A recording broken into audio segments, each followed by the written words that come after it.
Christmas in the Toy Shop by Enid Blyton.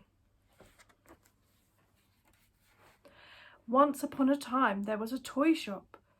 It sold sweets as well as toys, so it was a very nice shop indeed. All the children loved it.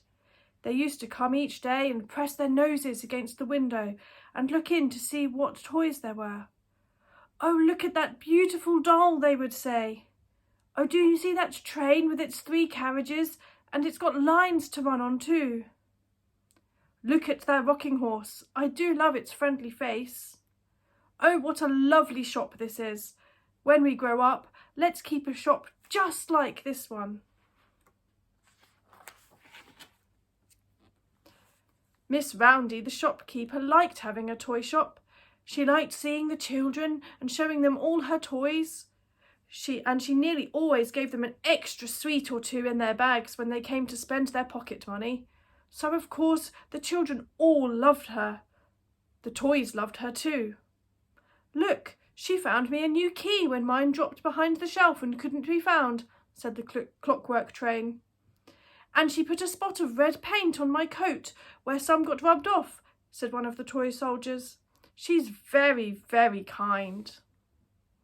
The toys liked living in Miss Roundy's shop till they were bought by the children.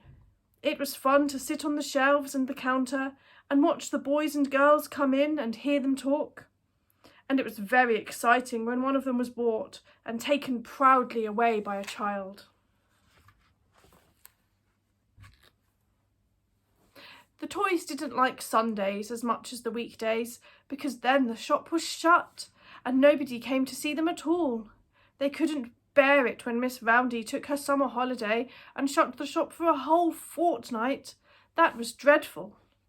"It's so dull," complained the biggest teddy bear, and he pressed his middle to make himself growl mournfully. "There's no one to see and nothing to do. Miss Roundy even pulls down the window blind so that we can't see the children looking in at us." And then Christmas time came, and the toys had a shock. Miss Roundy was going to close the shop for 4 whole days and go away to stay with her aunt.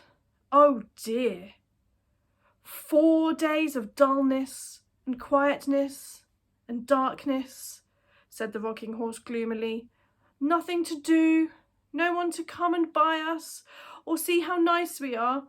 4 whole days. A black monkey with a red ribbon around his neck spoke in a high, chattering voice. "Can't we have a Christmas party for ourselves?" "It's an idea," said the rocking horse, smiling. "Let's all think about it until Christmas comes. Then we'll have a grand time in here by ourselves." The day came when Miss Roundy was going to close the shop. She pulled down the big window shade, then she turned to the watching toys. "I'm going now, toys," she said. "I won't see you again for 4 whole days. Be good. Merry Christmas to you, and try to have a good time yourselves. Do what you like. I won't mind. Merry Christmas." She went out of the shop and locked the door. The toys heard her footsteps going down the street. "Merry Christmas, Miss Roundy," said everyone softly. "You're nice." And now they were all alone for 4 days. What were they going to do? The toys did what they always did as soon as the shop was shut for the night. They got up and stretched themselves because they got stiff with sitting so long on the shelves and counter. "That's better," said the rag doll, shaking out her legs one after another to loosen them.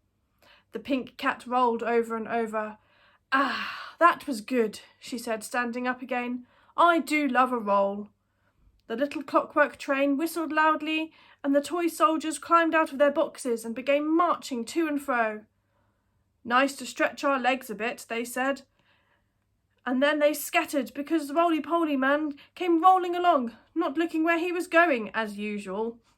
"Look out!" cried the captain of the soldiers. "You'll bump into the doll's house." "There he goes, rolling to and fro. What a way to get about." "Listen, everyone," called the rocking horse. "Let's talk about Christmas." "When is it?" asked the big teddy bear. "The day after tomorrow," said the rocking horse.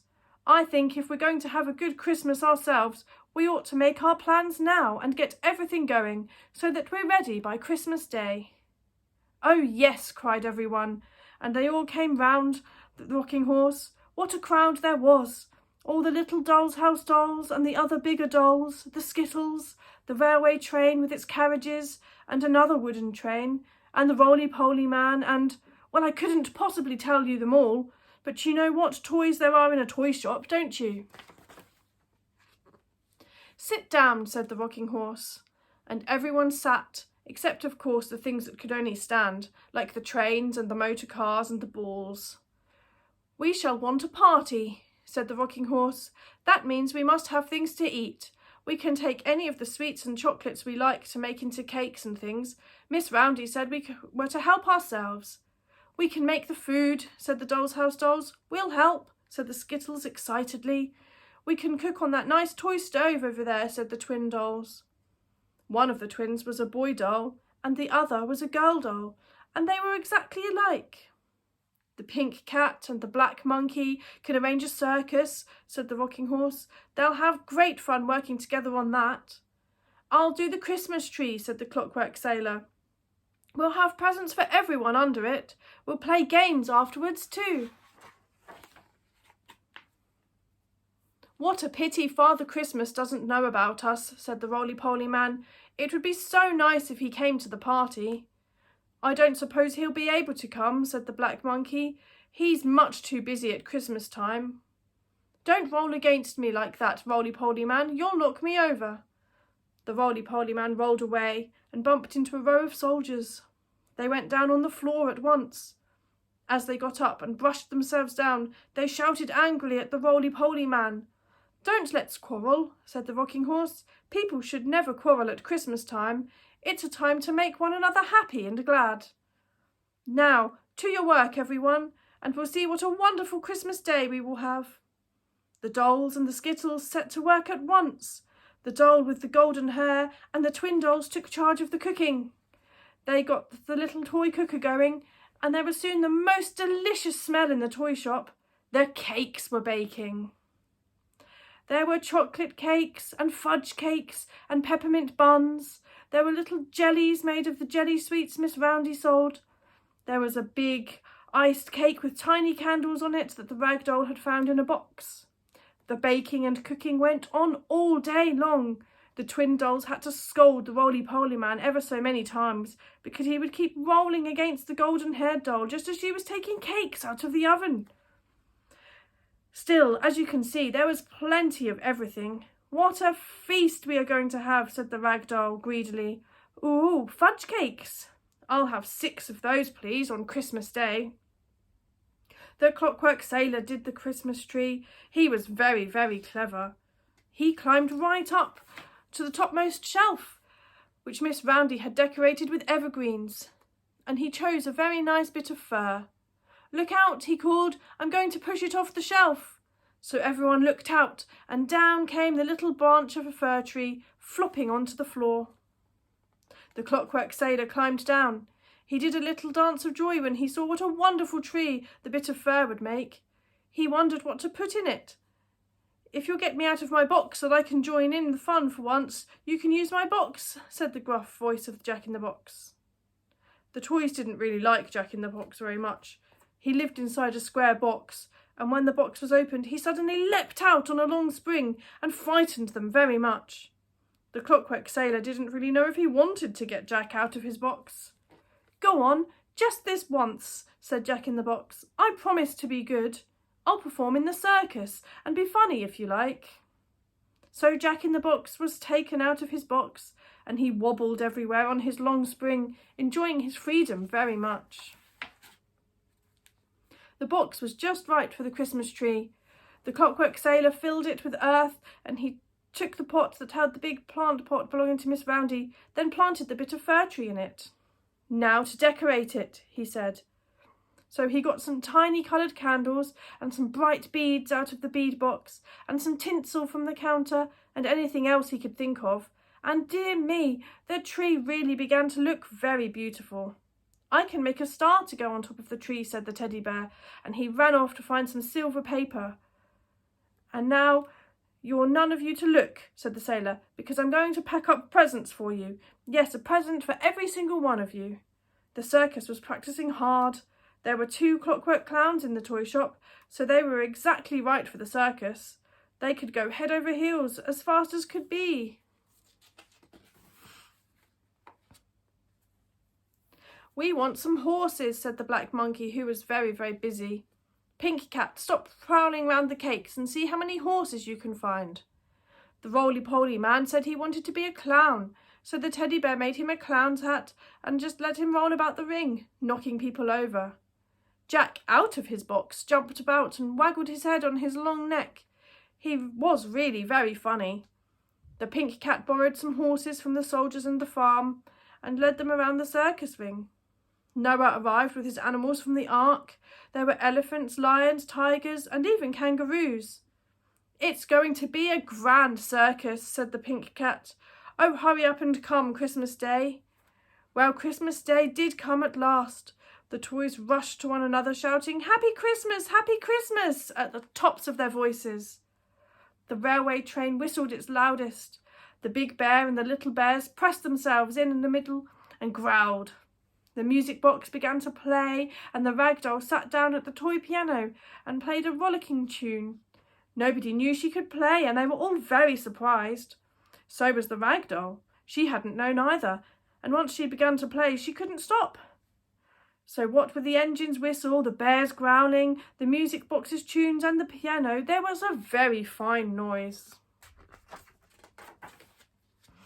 The roly-poly man got so excited that he knocked over 2 of the horses, rolled on the monkey's tail, and upset a jug of lemonade. "Can't you stop rolling about and be still for a moment?" said the Pink Cat, keeping her tail well out of the way. "I can't stand still," said the roly-poly man, "because I've got something very heavy at the bottom of me. It makes me wobble, but not fall over. I really will try to be good, but if you were as wobbly as I am, you'd find it difficult too." The black monkey suddenly appeared, dressed up in white trousers and a top hat.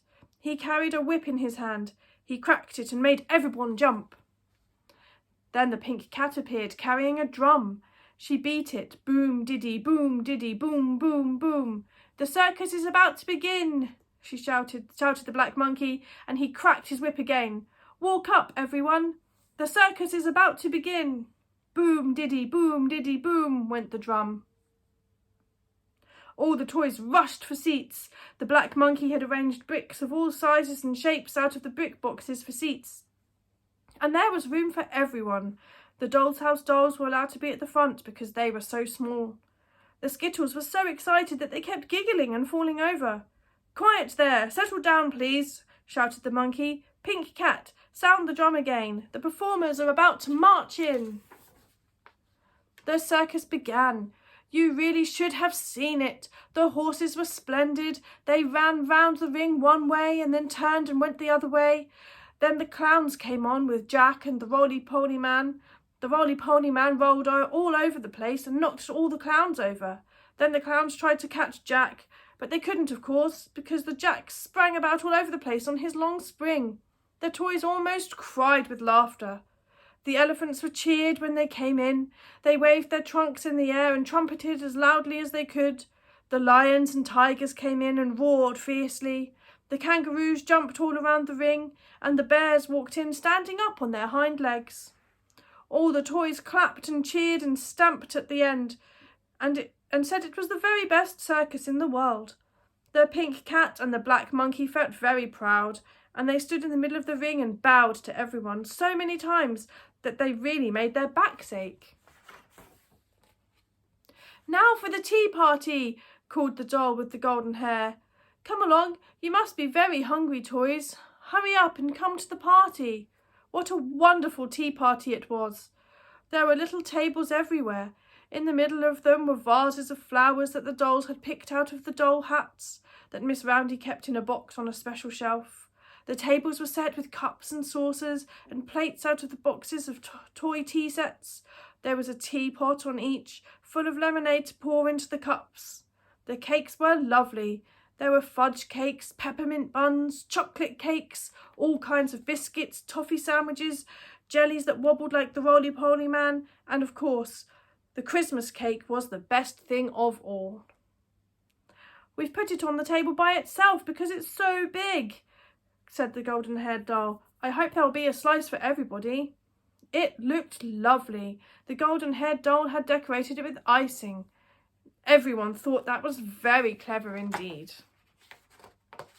The pink cat ate so much that she got fatter than ever. The captain of the soldiers lent the twin dolls his sharp sword to cut the cake. The roly-poly man rolled up to see them cutting it and nearly got his head cut off. When nobody could eat any more and all the lemonade was drunk, the Skittles cleared away. "We'll wash up and put all the tea sets back in their boxes," they said. "The rest of you can play games." So whilst the Skittles were busy, the toys played party games. They played blind man's buff, and the blindfolded pink cat caught the elephant out of Noah's Ark. "Who can it be?" wondered the pink cat, feeling the elephant carefully. All the toys laughed because, of course, they knew who it was. They played the hunt the thimble, and nobody could see for a very long time where the thimble was hidden. Then the Clockwork Sailor gave a scream.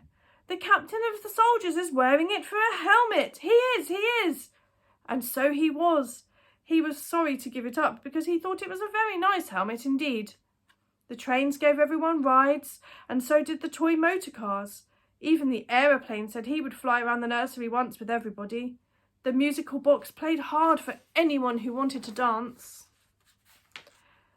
The roly-poly man made everyone laugh when he tried to dance with the rag doll. He rolled about so much that he knocked everyone off the floor. They were all having such a good time. Then suddenly they noticed that all the candles on the Christmas tree were alight. Oh, it's time for the Christmas tree," cried the toys, and they rushed over to it. "Isn't it pretty? Look at the star on the top." "Where's the Clockwork Sailor?" said the roly-poly man. "Gone to fetch Father Christmas, he told me," said the rocking horse. "Do you suppose he meant it?" And then, will you believe it, there came a noise of bells. "Sleigh bells! It really is Father Christmas coming," cried all the toys, and they rushed to the chimney. "He's coming! He's coming!" Down the chimney came a pair of legs, then a pair of red trousers, then with a jump, down on the rug came a merry white-whiskered fellow whose red hood framed his jolly red face. "Father Christmas, you've come!" shouted the toys, and they dragged him to the tree. "Wait a bit, I want my sack. It's just a little way up the chimney," said Father Christmas. So the big teddy bear fetched it. It was a nice big bumpy-looking sack. "Happy Christmas, toys," said Father Christmas. He was a very nice little Father Christmas, not much bigger than the dolls. The toys were glad. They would have been rather afraid of a great big one. "Happy Christmas," sang out everyone. Then Father Christmas undid his bag. Oh, what a lot of things he had! There were ribbons and brooches for the dolls, sweets for the soldiers, chocolates for the Noah's Ark animals, and balls made of red hollyberries for the toy animals. Nobody had been forgotten. It was wonderful. Father Christmas handed out all the presents, beaming happily. Then he took a few presents from under the tree. "These are special presents for the people who tried to make your Christmas so nice," he said. Presents for the golden-haired doll and the twin dolls, and for the black monkey and the pink cat. Here you are, special little presents for being kind and good. "But what about the Clockwork Sailor?" said the rocking horse at once. "He did the tree, you know. Have you forgotten him?" "Where is he?" said Father Christmas. "Well, dear me, he wasn't there. Would you believe it?" "I saw him last," said the rocking horse. "He said he was going to fetch you, Father Christmas. Didn't he fetch you?" "Well, I'm here, aren't I?" said Father Christmas, and he laughed. "Dear me, it's sad there's no present for the Clockwork Sailor, but I don't expect he'll mind at all." The toys had opened all their presents. Somewhere a clock struck 12, midnight. Dear, dear, how dreadfully late. The twin dolls yawned loudly, and that made everyone yawn too. "We'd better clear up and go to bed," said the golden-haired doll, "or we shall fall asleep on our feet, and that would never do." So they cleared up, and in the middle of it all, Father Christmas disappeared. Nobody saw him go. The pink cat said she saw him go into the doll's house, but he wasn't there when she looked. Somebody else was, though. The Clockwork Sailor. The pink cat dragged him out. "Here's the sailor," she cried. "Here he is. Sailor, you missed Father Christmas. Oh, what a terrible pity." But you know he didn't. He was there all the time. Have you guessed? He was Father Christmas, of course, all dressed up. He had climbed up the chimney when nobody was looking. Wasn't he clever? "You were Father Christmas," cried the golden-haired doll, and she hugged him hard. "You're a dear." "Yes, you are," shouted the rocking horse. "That was the best part of all, when Father Christmas came. We were so sad there was no present for you, but you shall have one. You shall, you shall." And he did. The toys threaded a whole lot of red holly berries together and made him the finest necklace he had ever had. Look at him wearing it. Doesn't he look pleased? Miss Roundy will never guess all the toys did in her toy shop that Christmas Day, will she? If you ever meet her, you can tell her. I do wish I'd been there to see it all. Don't you?